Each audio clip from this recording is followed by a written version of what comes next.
Hello guys, hope आप सब लोग बहुत अच्छे होंगे। और आज की हमारी वीडियो का जो मेन मोटिव जो है टॉपिक है वो रहने वाला है न्यू रूल्स जो कि इम्प्लीमेंट हो रहे हैं 1 जुलाई 2024 से। यानी कि हर फाइनेंशियल ईयर की तरह इसी फाइनेंशियल ईयर भी ऑस्ट्रेलिया की माइग्रेशन सिस्टम में बहुत सारे जो है वो चेंजेस आने वाले हैं जो कि ऑलरेडी इम्प्लीमेंट हो भी चुके हैं, और कुछ चीज़ों की क्लैरिटी पहले थी और कुछ चीज़ों की क्लैरिटी अब जो है हमें हो चुकी है। उसमें बहुत सारे रूल्स की चेंजेस आ रहे हैं, कुछ अच्छी न्यूज़ भी है और कुछ उसमें बुरी न्यूज़ भी है। तो इसी के रिगार्डिंग मैंने जो है वो पॉइंट्स अपने बनाए हैं कि जो जो भी चेंजेस आने वाले हैं अभी, स्पेशली स्टूडेंट वीज़ा होल्डर्स को या जो भी न्यू पीपल हैं वो सोच रहे हैं स्टूडेंट वीज़ा अप्लाई करने के लिए, तो उनको क्या क्या चीज़ों को फेस करना पड़ेगा और क्या क्या इन्होंने ईजी कर दिए चीज़ें। तो सबसे पहला हमारा जो पॉइंट रहेगा वो रहेगा हमारा नो फर्दर स्टडी वीज़ा। किसके लिए? विजिटर्स वीज़ा के लिए और जो भी ग्रेजुएट वीज़ा होल्डर्स के लिए। यानी कि जो भी पहले क्या होता था, आपको सबको पता ही है कि विजिटर वीज़ा से कन्वर्ट हो जाता था स्टूडेंट में, उसमें कोई एज की इतनी रिस्ट्रिक्शन नहीं थी। 40-40 साल वाले लोग जो है विद फैमिली आकर यहाँ पर कन्वर्ट कर देते थे उसको स्टूडेंट में। सबसे पहली बात तो है कि एक तो वो होना बिल्कुल टोटली बंद हो चुका है, और ऊपर से जो ग्रेजुएट वीज़ा होल्डर्स हैं उनका भी फर्दर स्टडी में जो है एक्सटेंशन जो है वो बंद हो चुकी है टोटली। और दूसरा पॉइंट जो हमारा रहने वाला है वो एक अच्छा पॉइंट भी है। तो वो ये है कि इन्होंने ऑस्ट्रेलिया सिस्टम ने क्या किया है, जो पर आवर वेज रेट है मोस्टली ऑक्यूपेशंस में इन्होंने जो है वो इंक्रीज करके वो $1 से $1.5 पर आवर जो है वो इंक्रीज कर दिया है।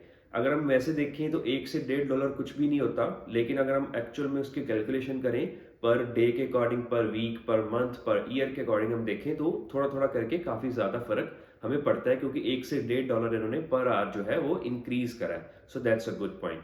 उसके बाद हम आते हैं अपने तीसरे पॉइंट पर। हमारा तीसरा पॉइंट है TR485 वीज़ा।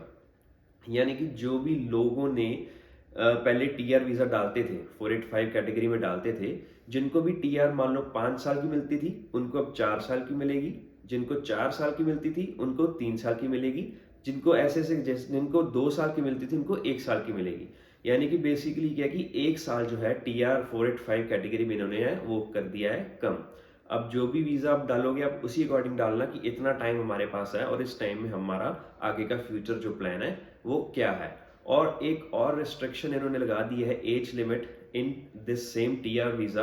पहले जो एज होती थी वो टिल 50 ईयर्स हम जो है टीआर अप्लाई कर सकते थे, लेकिन अब इन्होंने क्या करा है, मोस्टली सारी कैटेगरीज में इन्होंने टीआर अप्लाई करने की जो एज है वो कर दी है 35। यानी कि इफ़ यू आर 35 ईयर्स और below then that then you can apply for TR visa. और इसमें कुछ इन्होंने एग्जाम्पशंस भी दी हैं, जैसे कि जो भी रिसर्च वाले कोर्सेज कर रहे हैं, like in masters bye research कर रहे हैं या पीएचडी कर रहे हैं, या कुछ 2-3 कंट्रीज के पासपोर्ट होल्डर लोगों के लिए इन्होंने लीनियंसी करी है कि अगर ये हैं लोग तो इनको ये चीज़ अप्लाई नहीं है, वो 50 ईयर्स तक भी अपनी जो है टीआर वीज़ा है वो डाल सकते हैं। बेसिकली ऑस्ट्रेलिया सिस्टम में क्या है, ऑस्ट्रेलिया का आफ्टर कोविड बहुत सारा जो सिस्टम है, इकोनॉमी है, वो थोड़ी सी गड़बड़ चल रही थी, क्योंकि इन्होंने कोविड में बहुत ज़्यादा पैसे लोगों को बांटे हैं। और ऊपर से भी क्या है कि यहाँ पर all over Australia house crisis बहुत ज़्यादा हो रहे हैं। इसीलिए ये रूल्स को थोड़ा थोड़ा थोड़ा थोड़ा स्ट्रिक्ट कर रहे हैं, ताकि इनका मेन मोटिव यही है कि जो भी इनको स्किल्ड ऑक्यूपेशंस हैं, जो भी स्किल्ड वर्कर्स हैं, उनको चाहिए सिर्फ वही ऑस्ट्रेलिया में रहे, रादर देन कि सारे जो भी है स्टूडेंट्स हैं यहाँ पर क्या करते हैं, अपनी ऑक्यूपेशन चेंज करते रहते हैं, आज कुछ कर ली कल कुछ कर ली। तो इनको बेसिकली ये है कि जो भी स्किल्ड वर्कर्स हैं, ऑक्यूपेशन उनको चाहिए वही वाले लोग ऑस्ट्रेलिया में रहें, बाकी सारे जो है वो एग्जिट करके अपनी अपनी कंट्री चले जाएं।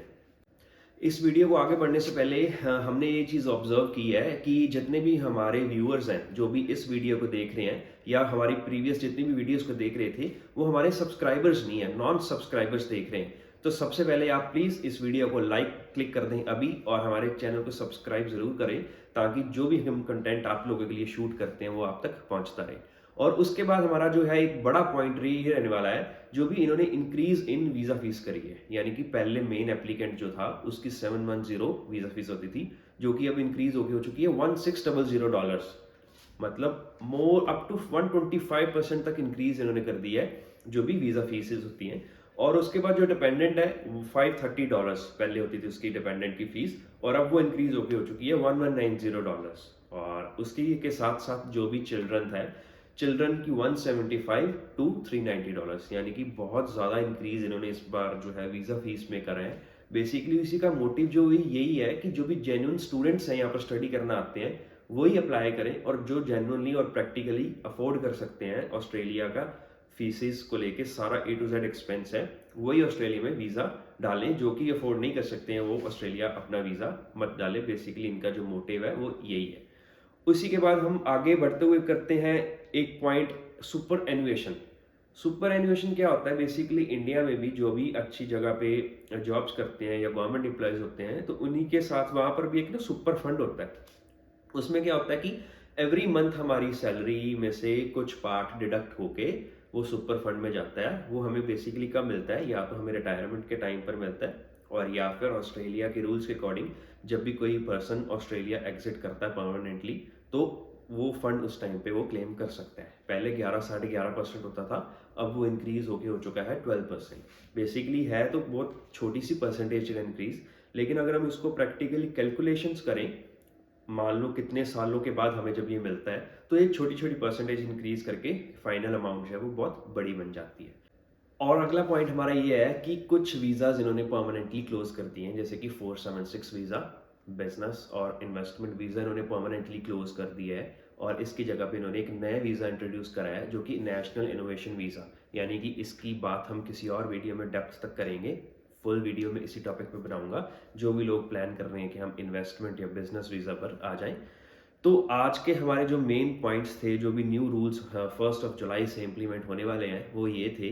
बेसिकली मेरी आपको इन शॉर्ट यही सजेशन है कि जो प्रैक्टिकली ऑस्ट्रेलिया में स्टडी करना आना चाहते हैं स्टडी वीज़ा पर वही आए। अगर आप सोच रहे हो कि यहाँ आते ही हमें इतने सारे डॉलर्स बनने शुरू हो जाएंगे, हम फीसिस निकाल लेंगे, तो प्रैक्टिकली मेरी लास्ट वीडियो में मैंने आपको बताया था कैलकुलेट करके कि हम हमारी फीसिस क्या होती हैं और हमारी पर आवर वेज रेट के अकॉर्डिंग जेन्युइनली हमारी जो इनकम वीकली मंथली कितनी बनती है, और उससे हमारे जो है एक्सपेंसेस जो हैं वो निकलते हैं। अगर आप आते ही सोच रहे हो कि हम इंडिया वापस पैसा भेजना शुरू कर देंगे या अगले साल की फीस जोड़ लेंगे, तो प्रैक्टिकली यही है कि जो तो यहाँ पर आके अपना कोई बिजनेस करता है या कोई चीज़ और करता है वो तो फिर भी सोच सकता है कि अपनी जो फीसिस निकल जाएंगी या कुछ भी निकल जाएगा।